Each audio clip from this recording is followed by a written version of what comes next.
Bonjour à tous et bienvenue dans Hebdocom, votre émission média pub et com sur BFM Business. Toute l'actualité de nos meilleurs communicants, acteurs du monde de l'info, des réseaux sociaux et des plateformes. Hebdocom saison 2, épisode 11, c'est parti.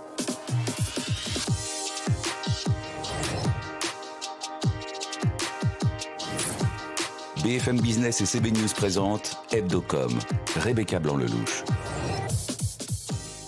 Au sommaire aujourd'hui, presque 2 mois depuis le lancement des États généraux de l'information, l'occasion de faire un bilan sur notre droit à nous à l'information.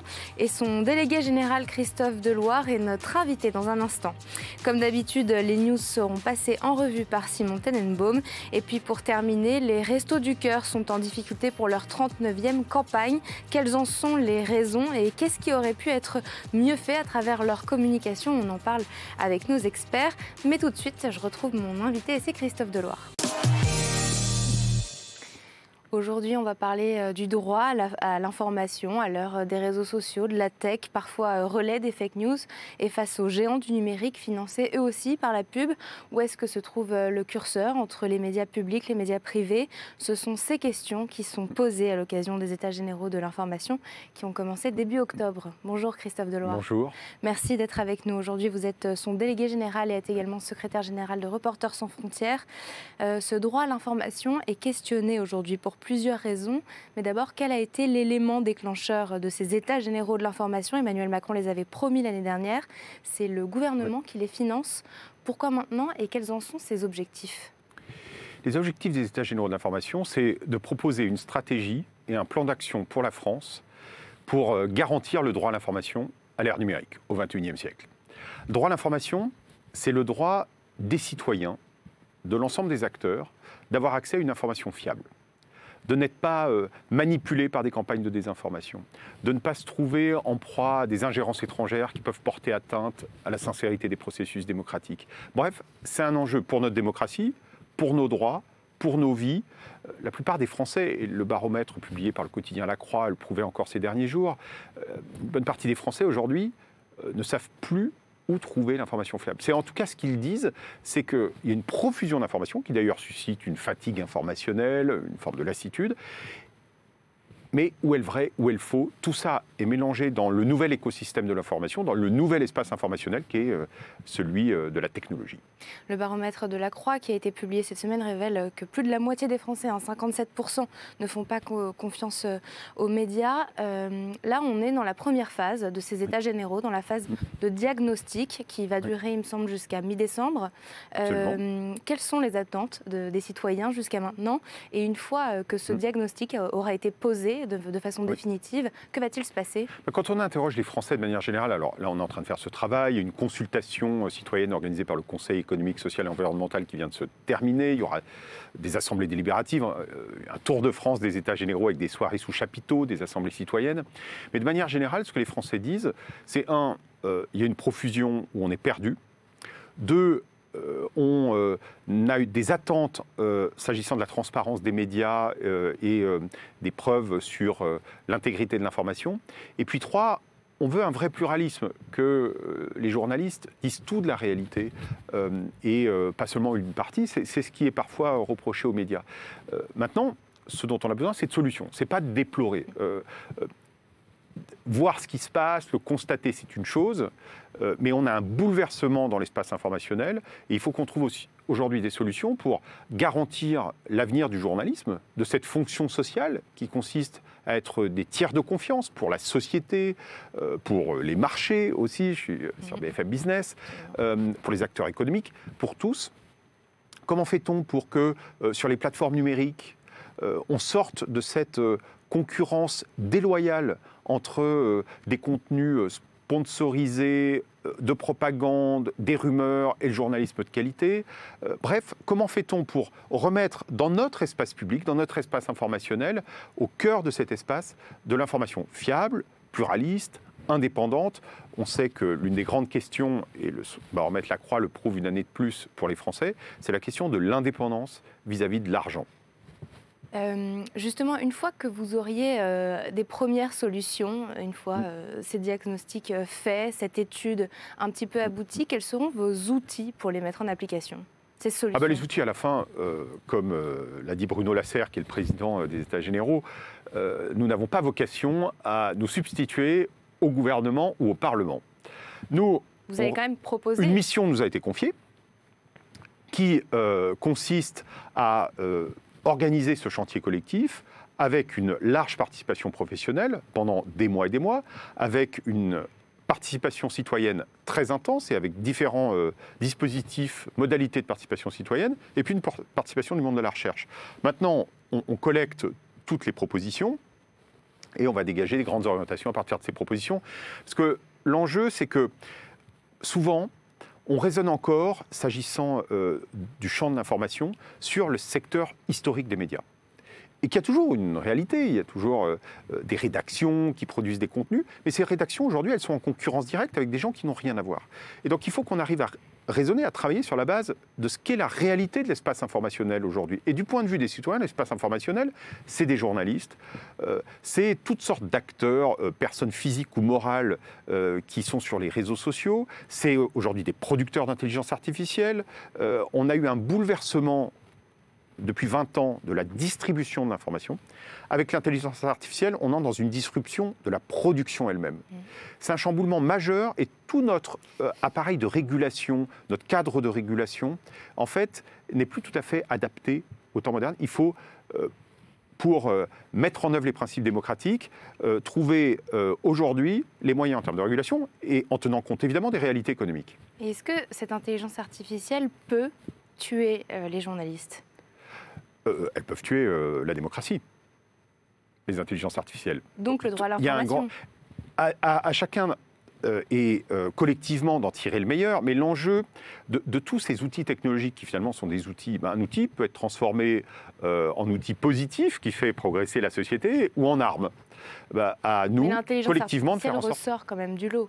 Oui, mais l'intelligence artificielle, elle peut...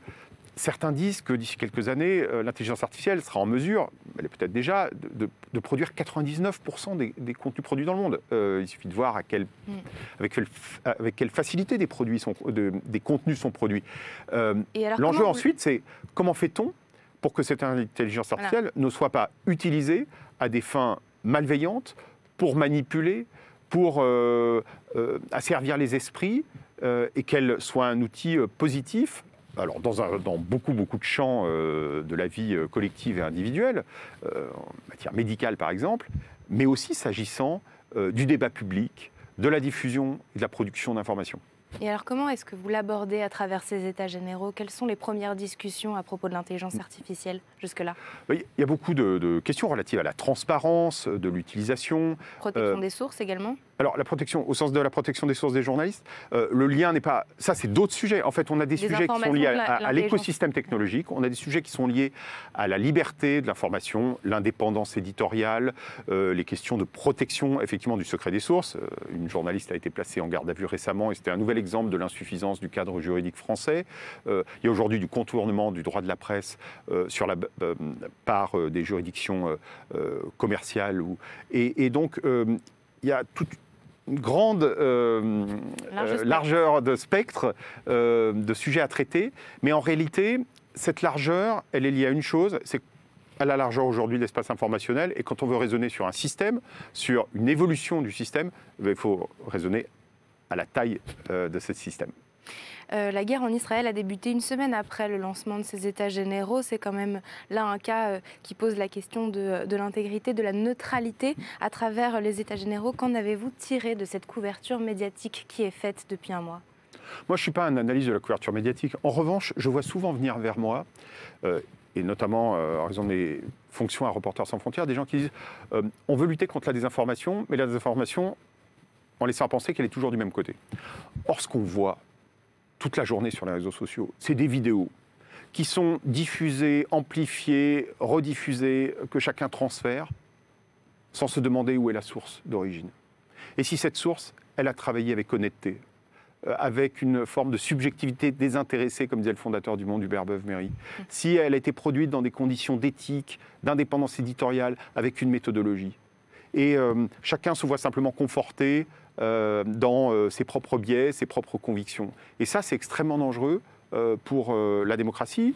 Ça antagonise, ça polarise. Évidemment, quand dans une société, il y a des intérêts divergents, il y a des positions, des visions, des positions idéologiques divergentes, mais l'enjeu, c'est quand même qu'on travaille sur la base de faits. Et aujourd'hui, on est un peu de retour, je dirais, dans la caverne de Platon, la fameuse caverne où on voit des ombres sur les murs, et en fait, on ne sait pas les ombres de quoi. Vous me parliez des plateformes tout à l'heure. Quelle réflexion avez-vous face aux GAFAM qui captent la pub parfois au détriment des médias traditionnels? Et comment est-ce que vous pouvez proposer d'encadrer ces nouveaux médias sociaux? Alors, il y a plusieurs choses s'agissant des réseaux sociaux. Il y a la question D'abord, des choses ont été faites au niveau européen, il faut le dire, avec ce qu'on appelle le Digital Services Act, Digital Markets Act, législation européenne sur les services et sur les marchés numériques, avec notamment un commissaire européen, Thierry Breton, et qui commence à être mise en œuvre. Mais ça ne suffit pas. On voit bien qu'effectivement, comme vous le disiez, la publicité, aujourd'hui, elle est captée par des entreprises qui font des marges hallucinantes, qui sont en infraction, j'allais dire, avec les règles presque du marché, tellement ces marges sont hallucinantes. Et comment on fait en sorte pour que la publicité aille financer de l'information fiable plutôt que de la désinformation, de la propagande, etc. Ça, c'est une question majeure. 2, et c'est l'une des priorités des États généraux, comment on fait pour que la question de la fiabilité intervienne dans le fonctionnement algorithmique? Aujourd'hui, le fonctionnement algorithmique, il est lié à beaucoup de critères, de facteurs. Sans basculer dans la censure. Alors, sans basculer dans la censure, mais la réalité des démocraties, de la construction des espaces publics démocratiques, c'est qu'on a imposé des obligations de moyens à des acteurs. Par exemple, la distribution de la presse écrite en France. Un marchand de journaux, un diffuseur de presse, n'a pas le droit de refuser un journal au motif qu'il est de droite ou de gauche ou d'ailleurs. Ça n'existe pas sur le numérique. Cette neutralité-là, de la diffusion, de la distribution de l'information, elle n'existe pas. Les chaînes de télévision, on est ici à la télévision, il y a des obligations de pluralisme, il y a des obligations d'indépendance éditoriale. Ça n'existe absolument pas dans l'écosystème numérique. Et donc aujourd'hui, on a par exemple un secteur régulé, celui des médias, mais qui est en concurrence directe avec un secteur immense qui, lui, n'est pas du tout régulé. Donc il faut le réguler comme les médias. On peut dire que les journalistes ne mettent pas assez en œuvre leur éthique, ne mettent pas assez en œuvre leur méthodologie. Mais au fond, ceux qui font ça ne voient pas qu'aujourd'hui, une bonne partie du champ de l'information n'a même pas de référence éthique, méthodologique, etc. Alors, on ne va pas imposer à tous ceux qui s'expriment sur les réseaux sociaux d'avoir le même corpus éthique ou méthodologique que les journalistes. Mais en revanche, qu'est-ce qu'on fait de ça? Quel régime de responsabilité pour les comptes de réseaux sociaux? Ça, c'est des grandes questions. Ça fait partie des chantiers des États. Et sans porter atteinte à la liberté d'expression, en étant toujours absolument neutre sur le plan politique, les États généraux de l'information, c'est vraiment une transpartisan. Il n'y a aucune orientation politique, ça c'est absolument essentiel parce que ce qu'on recherche, c'est un bien commun. Chacun peut jouer un jeu différent, mais en revanche, la place du village où on échange les idées, les opinions, les informations, elle ne doit pas être orientée politiquement. Le prochain événement important aura lieu la semaine prochaine, le 29 novembre à Auxerre, des ateliers de conférence pour faire un état des lieux. Racontez-nous. Oui, mais ça sera un événement, le premier grand événement des États généraux de l'information, et on a fait le choix, de ne pas le faire à Paris. Il est souvent reproché aux médias d'être parisianiste, et de le faire dans une ville qui n'est même pas une métropole régionale, à Auxerre, une ville d'un peu plus de 30 000 habitants, en Bourgogne, dans le département de l'Yonne, et où on réunira là des gens venus de toute la France, évidemment des gens, j'espère très nombreux, d'Auxerre et de sa région, pour envisager les solutions, pour aller chercher le commun, précisément pour arriver à dégager, parce que ça souvent on n'en a pas conscience, c'est que dans cette période où le débat se polarise, se cristallise, le terrain sur lequel on discute, qui est les infrastructures technologiques, l'architecture juridique, tout ça, ça doit être commun. Et alors, quel commun dans le champ de l'information? Vous m'avez dit qu'il allait y avoir du monde. Ah ben, j'espère bien qu'il y aura beaucoup de monde. Merci beaucoup, Christophe Deloire, d'avoir été avec nous. Vous êtes directeur délégué des États généraux de l'information et secrétaire général de Reporters sans frontières. Merci beaucoup. Tout de suite, c'est Simon Tenenbaum qui passe en revue pour nous toutes les news d'Hebdocom. La rupture consommée entre Elon Musk et les annonceurs. Le milliardaire est empêtré dans la polémique depuis son soutien la semaine dernière sur X à une théorie complotiste et antisémite, à quoi s'est ajoutée la publication d'un rapport de l'association Media Matters for America qui montre les publicités de grands annonceurs sur X aux côtés de publications néo-nazies. Dans la foulée, nombre de grandes marques encore présentes sur l'ex-Twitter ont annoncé une pause de leurs investissements. Apple, Disney, Warner, Comcast, séquence qui a aussi poussé la Maison-Blanche. Joe Biden a lancé son compte sur Threads, le concurrent de X lancé par Meta, idem pour la première dame et la vice-présidente Kamala Harris, et enfin des soutiens historiques d'Elon Musk, des investisseurs de Tesla notamment, qui ont pris leur distance, allant jusqu'à, pour certains, revendre leur voiture Tesla pour se tourner vers des marques concurrentes. Elon Musk aura passé la semaine à tenter d'éteindre l'incendie. Il contre-attaque aussi avec une plainte contre l'association Media Matters for America. Amazon sort le grand jeu en ce week-end de Thanksgiving et de Black Friday avec une synergie poussée à l'extrême entre Prime Video et ses activités de e-commerce. Amazon diffuse en effet pour la première fois un match de football américain pour le Black Friday, une diffusion truffée de promotions, de deals exclusifs accessibles via des QR codes, des publicités qui mènent directement aux pages marchandes sur le site. Avec cette opération, la boucle est bouclée entre la publicité et le commerce, affirme le vice-président de Prime Video. Le bad buzz de la semaine pour Toyota au Royaume-Uni.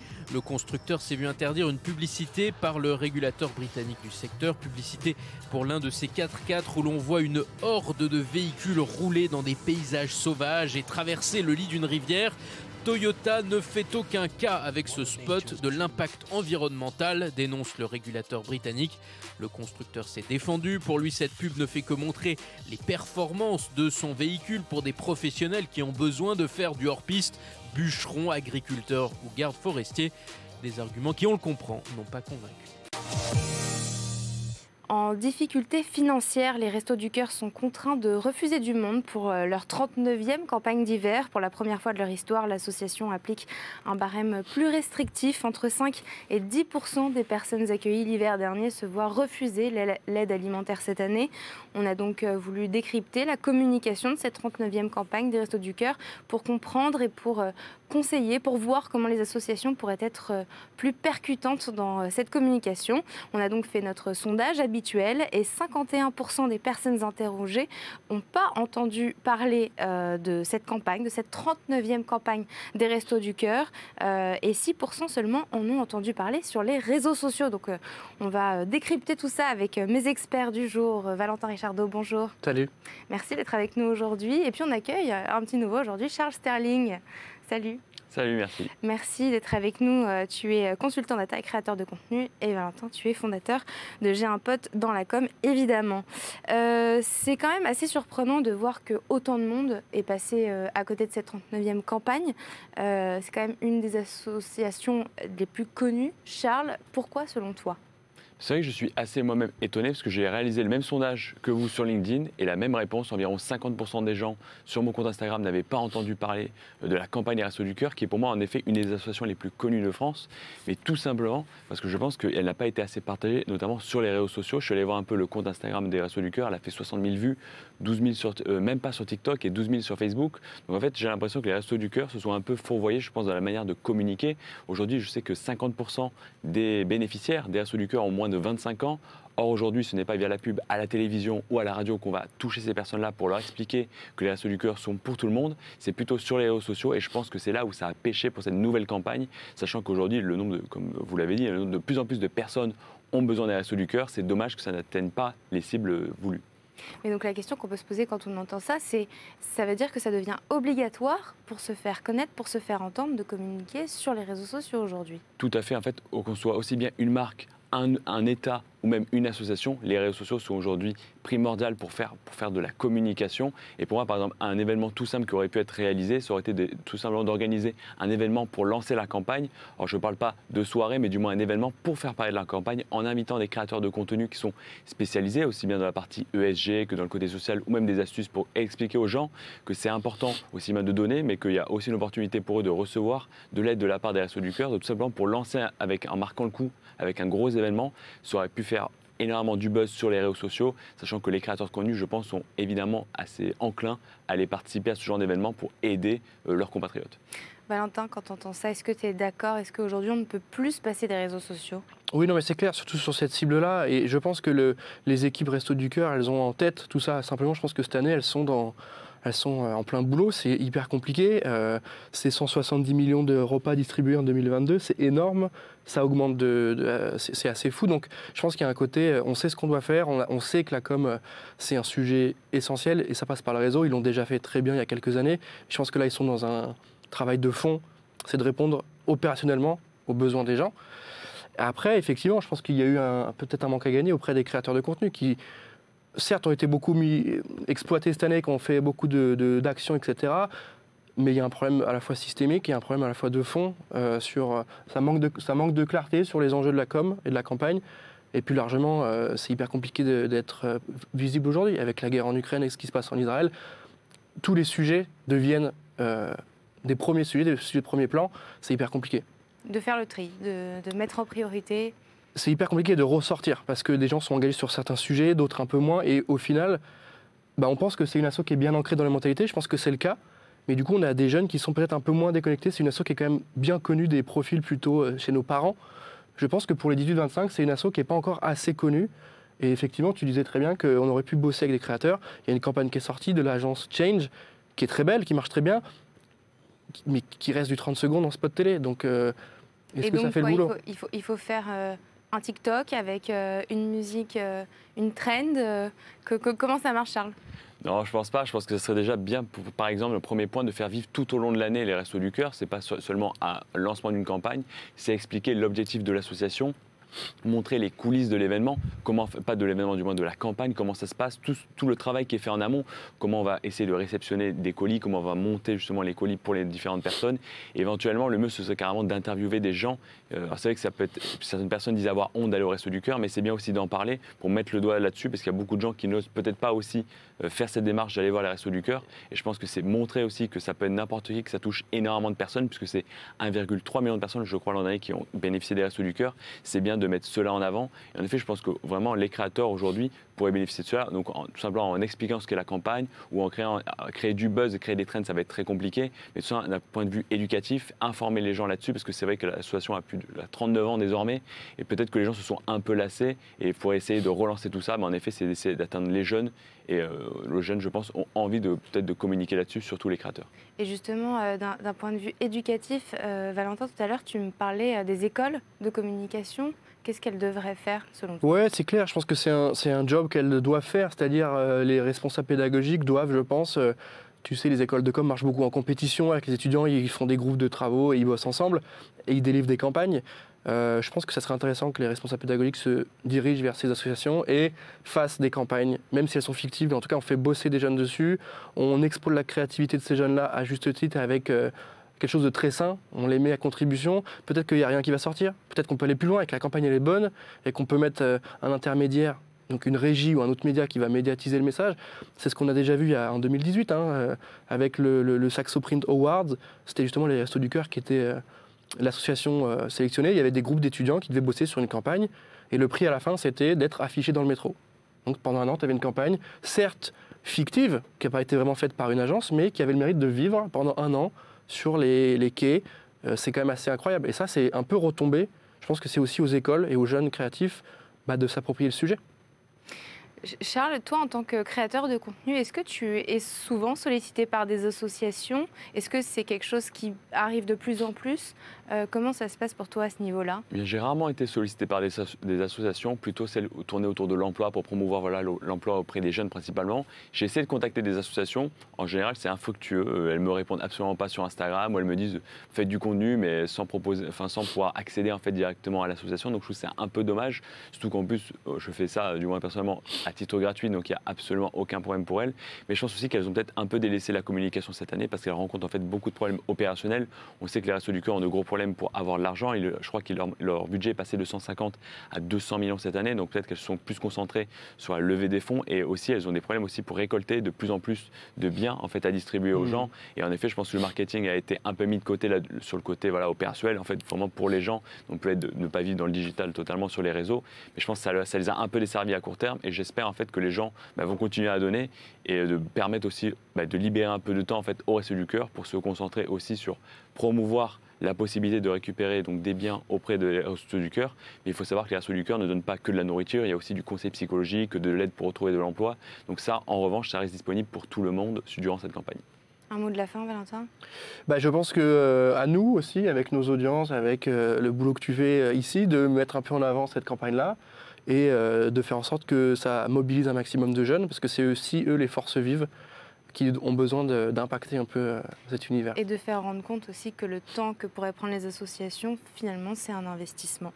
Merci à tous les deux d'avoir été avec moi aujourd'hui, Charles Sterling, Valentin Richardot, et avec plaisir pour vous retrouver dans une prochaine émission. Merci à tous de nous avoir suivis. Rendez-vous la semaine prochaine, même en même endroit, mais évidemment aussi partout en replay télé et podcast. Et comme chaque semaine, on termine cette émission par notre campagne préférée de la semaine, par notre campagne qu'on a sélectionnée avec CB News.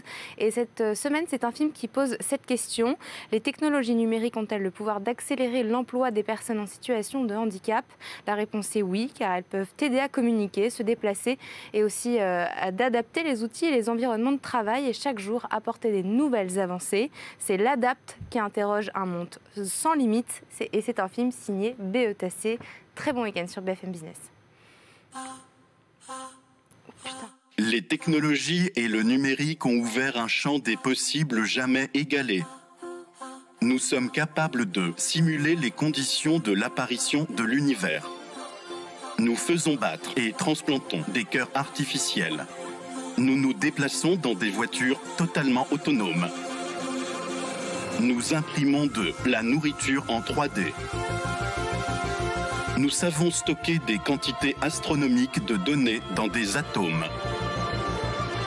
La projection d'hologrammes nous permet d'assister au concert d'artistes disparus. Il se pourrait même que nous parvenions à faire revivre des mammouths grâce à leur ADN. Et nous serons bientôt en mesure de conquérir de nouvelles planètes. Un monde sans limite s'ouvre à nous. Tout devient possible. Et je devrais encore entendre qu'il n'est pas possible de m'embaucher ?